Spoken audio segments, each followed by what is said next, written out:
কানপুরের বৃষ্টির কারণে বাংলাদেশ ভারত দ্বিতীয় টেস্টের দ্বিতীয় দিনের খেলা পরিত্যক্ত হয়েছে। সেখানে রয়েছেন আমাদের সহকর্মী মামুনুর রশিদ। বিস্তারিত জানবো তার কাছ থেকে। মামুন, শেষ পর্যন্ত খেলা পরিত্যক্ত হয়ে গিয়েছে, এখন সেখানকার আবহাওয়া কেমন দেখছেন? কানপুরের আসলে সর্বসাকুল্য আবহাওয়া কিরকম? কানপুরের যে স্থানীয় মানুষজন আছে তাদের মধ্যে একটা কথা প্রচলিত আছে যে কানপুরের বৃষ্টি শুরু হলে সেটা চলতেই থাকে, থামতে চায় না, সেটা কয়েকদিন ধরে টানা চলতেই থাকে।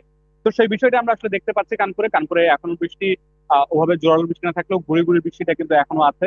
পুরো মাঠ কাভারে ঢাকা এবং কাভারের উপরে পানি কিন্তু জমেছে, বেশ ভালো পানি জমে আছে, কাভার সরানো যাচ্ছে না এবং গুড়ি গুড়ি বৃষ্টিটা এখন হচ্ছে। একটু আগেই যে কল ড্রপের কথা বললেন, যাদের দ্বিতীয় দিনের খেলা সুবিধা ঘোষণা করা হয়েছে, একটু আগে মাঠে তারা দেখছিলেন যে কি অবস্থায়, নেমে তারা দেখলেন যে আসলে খেলাটা কিন্তু আজকে আর রান করা যাবে না।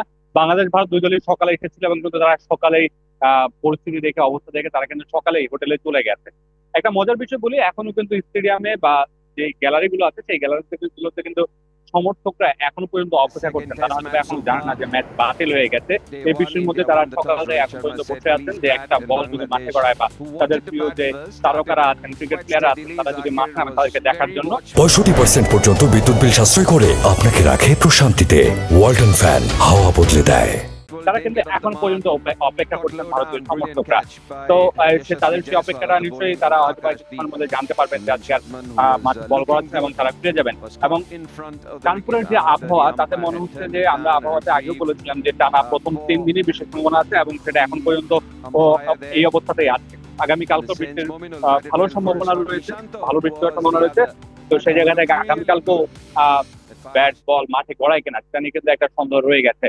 প্রথম দিনে বাংলাদেশ দল ভালো শুরু করেছিল, টস হেরে ব্যাটিংটা মোটামুটি ভালো করেছিল। সেই জায়গায় ব্যাট লাক বলতে হবে, 3টা উইকেট আমরা হারিয়েছি। মমিনুলকে দেখেছি বেশ ভালো ফর্মে ছিলেন, বেশ ভালো ব্যাট করছিলেন, তার সাথে মুশফিকুর রহিম আছেন। তারা যদি তৃতীয় দিনে যদি ব্যাটিং এ নামতে পারেন, পরিবেশটা যদি একটু ভালো হয়, তাহলে হয়তো বা এই টেস্টের বাংলাদেশ একটা বড় সংগ্রহের দিকে যাবে। কারণ এই উইকেটে বলছিলাম আমরা যে বোলারদের জন্য তেমন কিছু নেই। তো কানপুরের আবহাওয়া আপাতত দ্বিতীয় দিনে দুই দলকে মাঠে নামতে দেয়নি, তৃতীয় দিনে মাঠে নামতে দেয় কিনা সেটা এখন দেখার বিষয়। মামুন, ধন্যবাদ আপনাকে।